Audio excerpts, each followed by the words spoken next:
అన్న నమస్తే అన్న. నమస్తే. కరుణాకర్ రెడ్డి అన్న, ధవల్ గారి కరుణాకర్ రెడ్డి. లోకలేనా? లోకలే అన్న, పామన విలేజ్, పక్కన విలేజ్ అన్న. ఇప్పుడు ఎలక్షన్స్ వస్తున్నాయి, ఎంపీ ఎలక్షన్స్. తెలంగాణ రాష్ట్రంలో అలా దేశం మొత్తం కూడా ఎంపీ ఎలక్షన్స్ నడుస్తూ ఉన్నాయి. సో ఎలా ఉండబోతుంది? ఎందుకంటే మనకు తెలంగాణలో అయితే 17 స్థానాలు ఉన్నాయి.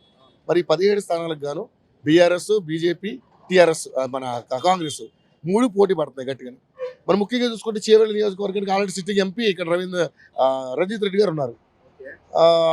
తర్వాత కొండ విశ్వేశ్వరరెడ్డి గారు, జ్ఞానేశ్వర గారు, ముగ్గురు పోటీ పడతా ఉన్నారు. సార్ మరి ఏంటి, ఎలా ఉండబోతుంది?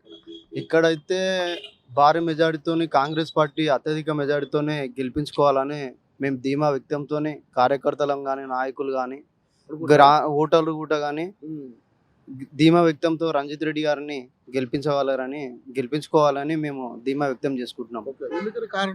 కారణం ఏంటంటే గతంలో 10 సంవత్సరాలు తెలంగాణ రాష్ట్రంలో కేసీఆర్ ప్రభుత్వం ఉన్నది. దోపిడీ ప్రభుత్వం చేసినటువంటి ప్రభుత్వం కేసీఆర్ ప్రభుత్వం. ఈరోజు చూస్తుంటే తెలంగాణలో కొత్తగా నూతనంగా ఏర్పడినటువంటి కాంగ్రెస్ ప్రభుత్వం కాబట్టి, అదే విధంగా 6 గ్యారంటీల్లో కూడా మనకు ఎలక్షన్ కోడ్ కాబట్టి కొన్ని గ్యారంటీలు అమలు చేయలేకపోయినటువంటి సందర్భం కాంగ్రెస్ పార్టీది. మెల్లమెల్లగా వాళ్ళు అమలు చేస్తారు. ఉచిత ప్రయాణం అన్నారు, ఉచిత ప్రయాణం గ్రాండ్ సక్సెస్ఫుల్గా చేసిరు మహిళలందరికీ. మరియు అదే విధంగా కరెంటు 200 యూనిట్లు కూడా ఉచిత బిల్లు ప్రవేశపెట్టడం జరిగింది. ఇప్పుడు త్వరలో వాళ్ళు ఇంకా ఏమేమి ప్రవేశపెడతారు. గ్యాస్ కూడా 500కి చేస్తున్నటువంటి ప్రభుత్వం. ఎలక్షన్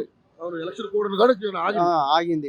మరి ఇప్పుడు బీజేపీ కూడా గట్టి పోటీ ఇచ్చే అవకాశం ఉంది. బీజేపీ అనేది ఇంతకు ముందు గతంలో కొండ విశ్వేశ్వరరెడ్డి గారు ఏది బీఆర్ఎస్ లెక్కించి కాంగ్రెస్లోకి వచ్చింది, కాంగ్రెస్ లెక్కించి బీజేపీలోకి పోయాడు. బీజేపీలో కాంగ్రెస్ నుంచి వచ్చినప్పుడు నేను హిందువుని, అందరు హిందువులే ఉండొచ్చు, నేను అక్కడ పోయిన మత కలవలు అల్లకల్లోలం చేయడం సరికాదు అది. సో మరి ఇప్పుడు రంజిత్ రెడ్డి గారికి ఎంత రావచ్చు అనుకుంటున్నారు? మేము ఎక్స్పెరిమెంటేషన్ చేస్తున్నాం. రంజిత్ రెడ్డి గారికి 20 నుంచి 30 వేల మధ్యలో మెజార్టీతో గెలవడం అని ఖాయంగా నేను చెప్పగలుగుతాను. కానీ ఇప్పుడు ఉన్నటువంటి పరిస్థితి చూస్తుంటే దేశంలో మోడీ అంటారు, వాళ్ళు 400 సీట్లు వస్తాయి అంటున్నారు. మరి ఇక్కడ మన తెలంగాణలో అయితే 17 సీట్లు ఉన్నాయి. ఈ 17 సీట్లు ఏ పార్టీ ఎన్ని కైవసం చేస్తారు? చూడండి, కాంగ్రెస్ ప్రభుత్వం అయితే, కాంగ్రెస్ పార్టీ అయితే దాదాపు 17 స్థానాల్లో 13 నుంచి 15 స్థానాలు అయితే కైవసం చేసుకుంటుంది కాంగ్రెస్ పార్టీ. పక్కా ష్యూర్ గ్యారంటీగా. బీజేపీ కూడా గట్టి పోటీ. బీజేపీ అంటే అక్కడక్కడ ఆ స్థానాల్లో ఉండొచ్చు, కానీ 1, 2 or 3 స్థానాలు ఎక్కువ. బీఆర్ఎస్ అయితే మొత్తం తెలంగాణ రాష్ట్రంలో అయితే మొత్తం 0 అయిపోయారు. నిన్న మొన్న చూసారు, కల్వకుంట్ల కవిత చూశారు, మీరు అన్ని చూశారు. దానికోసం కూడా మీకే తెలియాలి. ఇక మేమేం చెప్పగలం, మేము సామాన్య ప్రజలం కాబట్టి. సో మొత్తానికి అయితే ఇక్కడ కాంగ్రెస్ పార్టీ అవకాశం ఉంది. ఇక్కడ కాంగ్రెస్ పార్టీ అవకాశం ఉంది. ఇంకొకటి రేవంత్ రెడ్డి పార్లమెంటు ఇన్ఛార్జి రేవంత్ అన్న గారు. రేవంత్ అన్న కూడా మన ధీమా వ్యక్తంతో గట్టిగా మేము ప్రయత్నం చేసుకుంటాం.